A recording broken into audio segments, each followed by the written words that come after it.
साथियों नमस्कार, स्वागत है आप सभी महानुभावों का मेरे YouTube चैनल में।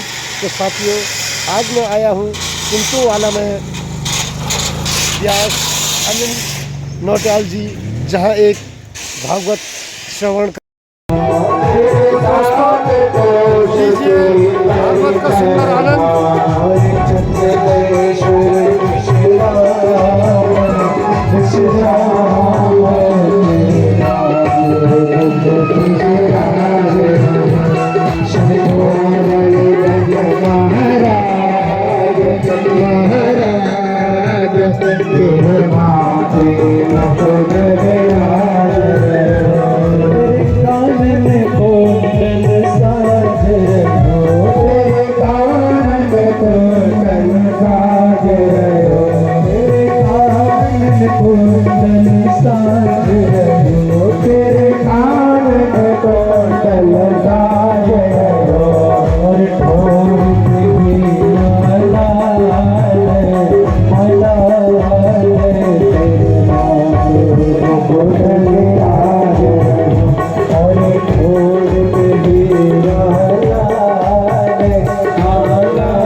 भगवान नहीं आया और ये भगवान से शिकायत करने लगा।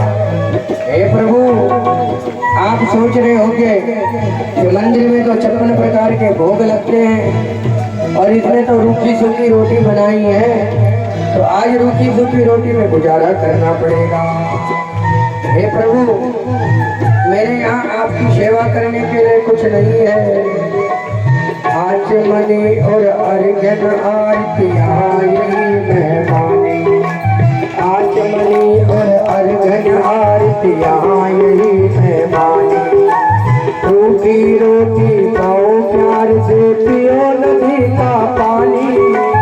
रूखी रोटी खाओ प्यार से, पियो नदी का पानी। राजा राम आए, प्रभु राम आए, राजा राम आए, प्रभु राम आए। मेरे भोजन का भोग लगाए, मेरे भोजन का भोग लगाए। और जब भगवान नहीं आए तो कह रहा है प्रभु, यहाँ न आरती है, न अर्घ्य है, न सेवा के लिए कुछ है। अरे मंदिर में पूरी पकौड़ी खूब आपको मिठाई का भोग लगता है, पर यहाँ तो कुछ भोग लगने वाला नहीं। और यदि आप मंदिर के भरोसे बैठे हैं कि मंदिर में मुझे भोग मिलेगा, तो हमको ही नहीं मिला तो तुम्हें कहाँ से मिलेगा। भूल करोगे निज तज दोगे, भोजन रूखे शोके।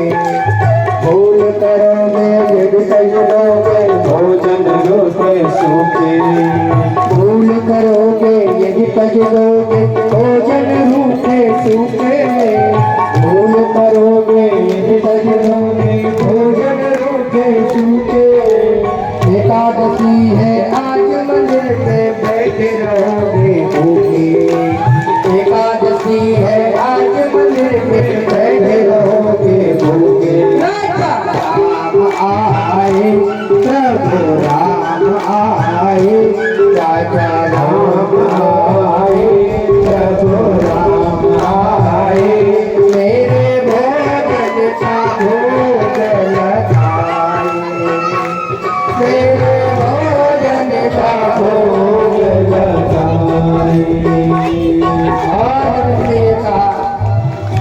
परमात्मा आप भूल करोगे, यदि इस भोजन का त्याग कर दोगे तो मंदिर में एकादशी है और भूखा रहना पड़ेगा। और इस सरलता पर भगवान रीझ गए और भगवान आए तो अकेले नहीं, जानकी मैया को लेकर के आ गए। और जो इसने जानकी मैया को देखा तो सबसे पहले इसकी नजर खाने पर गई और कहा हमने एक को बुलाया, ये दो आ गए, अब दो रोटी ये खा लेंगे तो हम क्या खाएंगे, हमको तो भूखा ही रहना पड़ेगा, हमें कुछ मिलेगा नहीं। भगवान को बोला प्रभु ये कौन? भगवान बोले हमारी धर्म पत्नी। प्रभु मैंने तो आपको बुलाया था। भगवान बोले इसे कहाँ छोड़ करके आता, ये तो मेरे साथ ही जाती है, जहाँ भी जाती। प्रभु जोड़ी तो बहुत सुंदर लग रही है, एक तो दोनों बड़े सुंदर रहे और आपने मेरी एकादशी करा दी है, आज मुझको भूखा रहना पड़ेगा। और 1.5 रोटी भगवान को दी, आधा रोटी स्वयं खाई और कहा प्रभु अगली बार आओगे तो बता करके आना। भगवान ने कहा जरूर बता करके आएंगे और भगवान अंतर ध्यान हो गए। जैसे ही भगवान अंतर ध्यान हुए आश्रम में गया और आश्रम में जाने के बाद फिर एकादशी आई।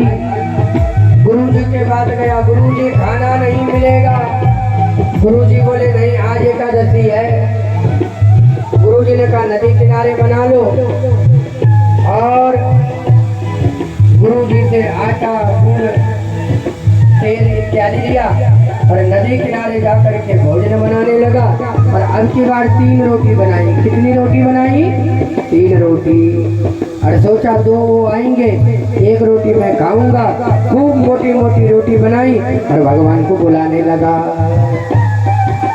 सीताराम आए, राजा राम आए, सीताराम आए, राजा राम आए, सीताराम आए, राजा राम आए, सीताराम आए, राजा राम आए, मेरे भोजन का भोग लगाए, मेरे भोजन का भोग लगाए, मेरे भोजन का भोग लगाए, मेरे भोजन का भोग लगाए।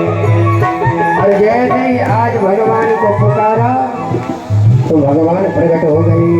और अकेले नहीं आए, जानकी मैया को लेकर के आ गए, साथ में लक्ष्मण जी आ गए। और जो इसने जानकी मैया को देखा, लक्ष्मण को देखा, इसकी नजर रोटी की ओर गई। कहा क्या विडम्बना है, एक को बुलाओ तो 2 आते हैं और 2 को बुलाओ तो 3 आते हैं। भगवान ये बताओ ये कौन है? भगवान बोले मेरे छोटे भाई लक्ष्मण है, सगा भाई है। भगवान बोले हाँ मेरा सगा भाई है।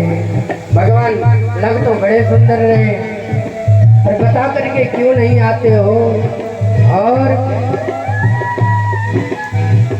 2.5 रोटी भगवान को खिलाई, आधी स्वयं खाई और रोने लगा। भगवान एकादशी तो हो ही गई। भगवान अंतर ध्यान हो गए और कहा प्रभु अगली बार आओगे तो बता करके आना। और गुरु जी के पास गया और जब 15 दिन बाद फिर एकादशी आई तो गुरु जी से कहा गुरु जी आटा कम पड़ जाता है, सामान कम पड़ जाता है, थोड़ा सा सामग्री बढ़ा दो। तो गुरु ने सामग्री बढ़ा दी और जैसे ही सामग्री बढ़ाई तो गुरु जी को लगा कि ये अकेला तो खा नहीं सकता, जरूर कहीं सामान बाजार में ले जा करके बेच देता होगा। तो गुरु जी ने पीछे पीछे देखने के लिए चल पड़े। और आज इसने खाना नहीं बनाया, आटा गूंद करके रख दिया, लकड़ी इकट्ठी करके रख दी और सोचा पहले बुला करके देखता हूँ कितने आएंगे उस हिसाब से बनाऊंगा।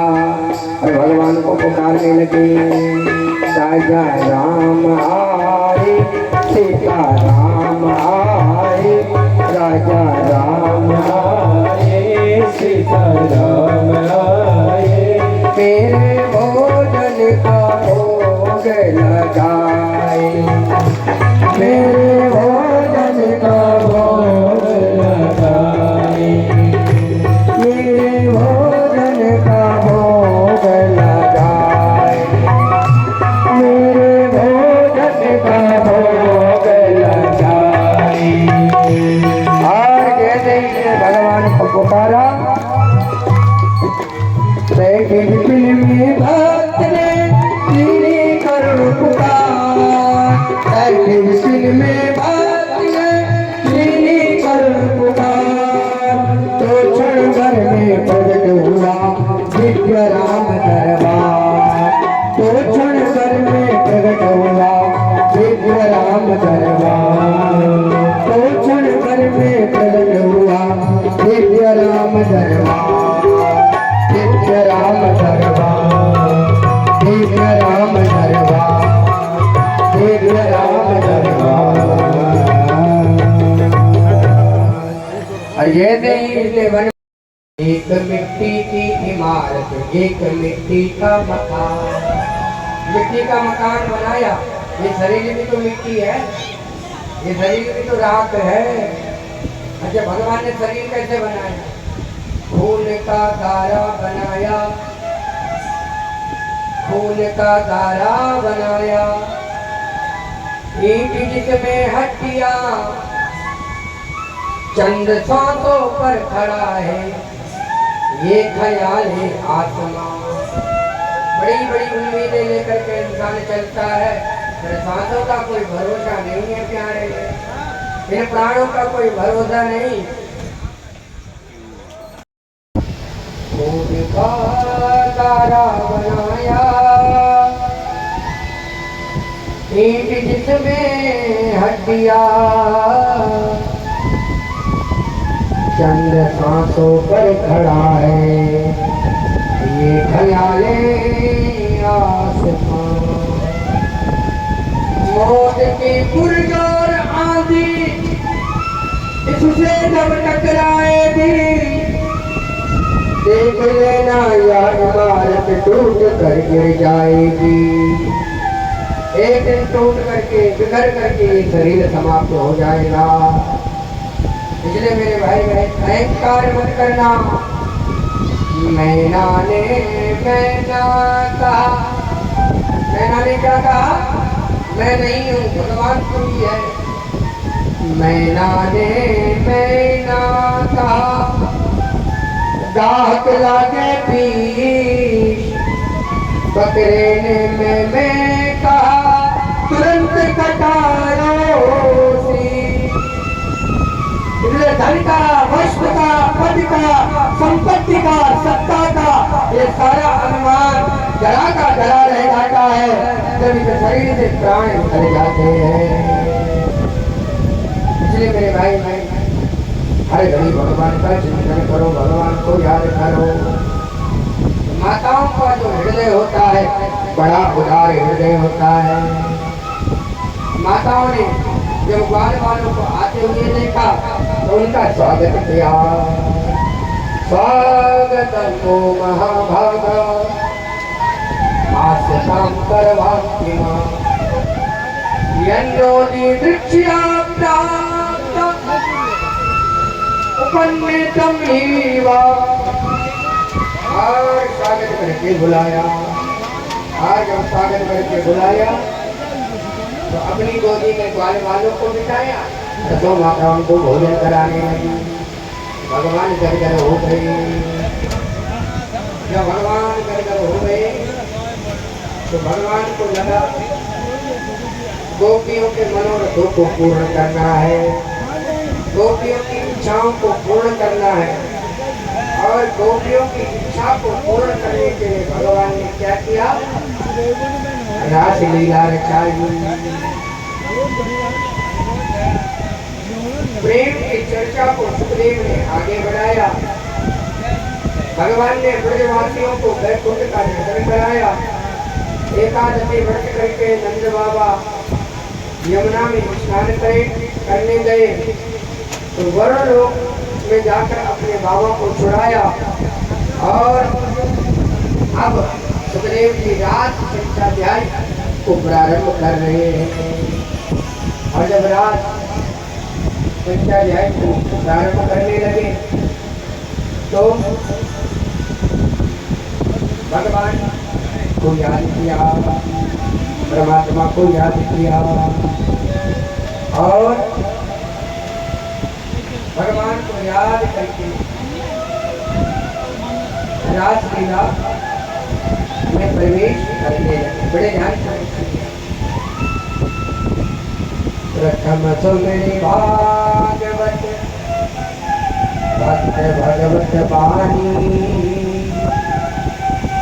द्वितीय आराधे भक्ति व्यास नभ भांति बखानी,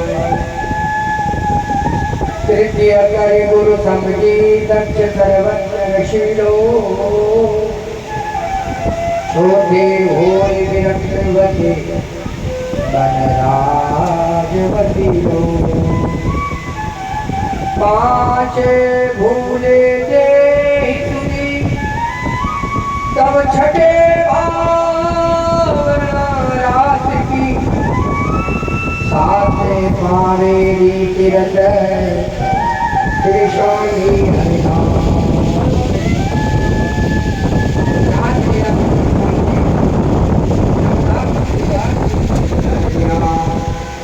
श्रवणं कीर्तनं विष्णु स्मरणं पादते, अर्चनं वन्दनं प्रार्थ्य आध्यात्मनिवेदनम्।